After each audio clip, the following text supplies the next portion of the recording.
Lauren, tell me about this picture.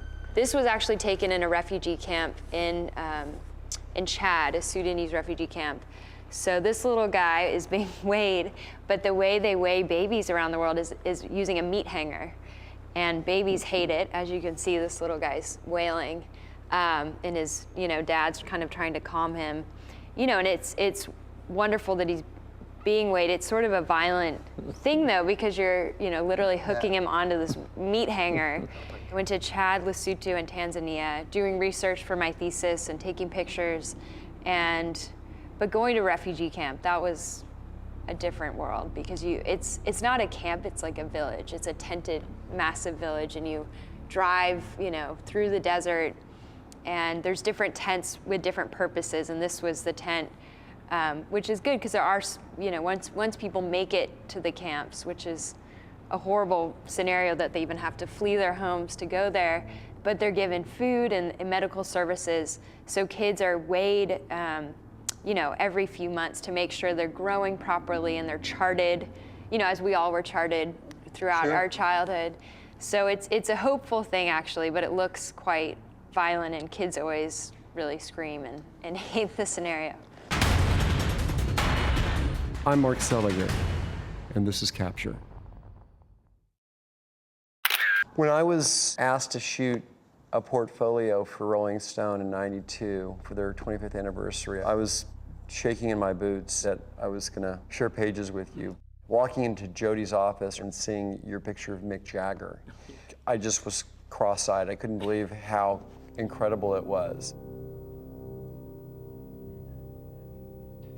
The funny thing about the Mick Jagger picture, I would love to say that it was planned weeks in advance and I had this idea and so on. That wasn't actually meant to be the shot. And the shot that I had set up was on Sunset Boulevard.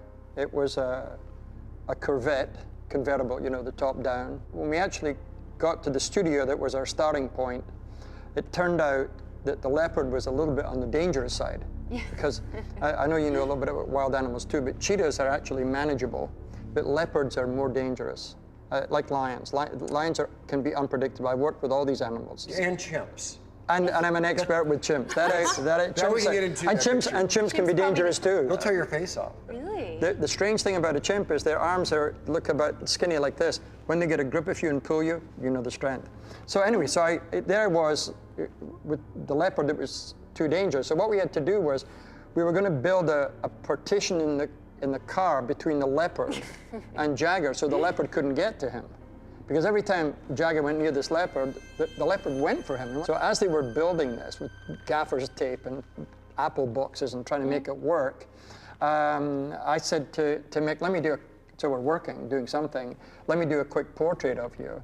And then I thought, you know what, why don't we do a portrait of the leopard first, And what I'll do is, I'll take a China marker, a marker, and I did the portrait of the leopard, but I drew the leopard's face onto the viewfinder of the camera. And I did the eyes and the nose where the mouth was and so on. And then I rewound the film, and I put Jagger in, and then made an adjustment forward and backward, and I fitted him into where the leopard was. I do know this picture. Right. Amazing. And then I went ahead and shot it, and one roll of film, of course, and then the car was ready. And I remember having it in my hand, I thought, oh, that's what a waste of time that was, because I just realized then that I had destroyed the portrait of Jagger by doing this double exposure thing. And I almost didn't process the roll of film. And then the remarkable thing was that when we got back and the film came back in, the guy from the lab called me and said, how did you get those shots, And it turned out of the 12 frames, 4 of them were perfectly synced. Wow. They just matched perfectly, and he fitted perfectly into the leopard. It wasn't planned, it was just almost spontaneous, but technically worked out a little bit on the spot. Cool. And afterwards, there was a funny story, because he had approval of the shot. So he was out in LA still, and we sent the shot out to him, and he saw it, and he said, oh, I love it, it's great. So it was approved. I sent it over to Jan, and then the next morning when I got into the studio, there were all these calls that came in from Jagger. I thought, oh, he's changed his mind, what a drag. And he said, do not send that shot to Jan. Do not send it to him. He said, I want to use it as an album cover. Because he was doing his first single kind of album cover. And I said, it's too late. I sent it over, and he was furious. And then I called Jan and said, Jan, can I send it? Can we use the other shot of him? And he said, not a chance. You know, Jan said, not a chance. Forget it. What inspires you for your next subject? What will be your next subject, do you think? I guess it depends on where I travel next. And I do really, I have to say, when I was in school studying photography, I was more actively shooting. So it's something I love and I need to do more of on a day-to-day basis, not just when I'm going somewhere sort of exotic or strange. I always say the same thing. If I'm doing landscape work, and I'm doing landscape work for 2 weeks, which I've done, you know, for a Scottish whiskey company, something like that, and you're completely free, you do landscape work, then I'm loving every minute of it. But after 2 weeks, I'm looking for a human being. And then if I'm with a human being in the studio, I'm very happy about that, but then somebody says, you know, we're going to do some stuff outside in a natural environment, then I'm happy with that. So therefore, I don't know if I have a favorite place. My favorite place is not the last place in a weird way. You know, now it's silly because you say, well, what about the studio? Because then you really stop. The studio is so neutral, it's not really part of that. The Benin project, I enjoyed being there. That was a very nice experience for me. It was strange for me. And I think some of the things you were saying about being in Africa and what the problem is of what you were. Of course, I turned up with a whole crew, which is even worse than you being on your, you know, you at least are naturally on your own. I turn up and I've got a whole crew with me with lights and everything. So, but the favorite place I think is wherever the next place is. The one thing I think that is interesting is the interplay of 1 week doing advertising or editorial projects, which are under a certain degree of pressure, to say the least, and the next week you're on your own, and how the two interplay.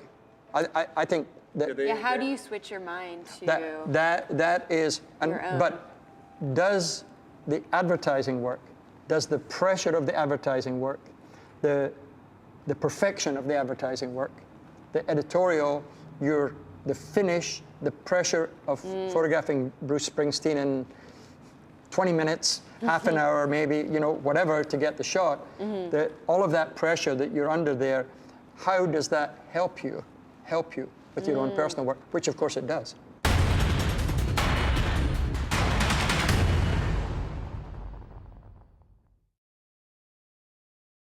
Somebody asked me the other day, who was the worst, most difficult? Did you ever photograph anything that was horrible? And I said, I did, Chuck Berry. Oh my God. Yeah, he was Really? rough. He was just a jerk. I mean, I can't think of any, he was just horrible. And I told him to his face, I said, he was almost going to hit me. I said, you know, for years, I said, you changed my life. I mean, I said, I was such a fan of what you did. It was so original and so on. And I said, I was so looking forward. I said, but you treated me so badly. I told him to his face like that. Really? Wow, And he good said, for that's you. life, you know, or something. I said, hey, listen, fair enough.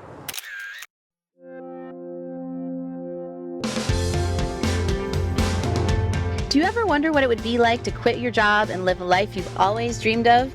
A bad day in the islands still beats a good day in the office.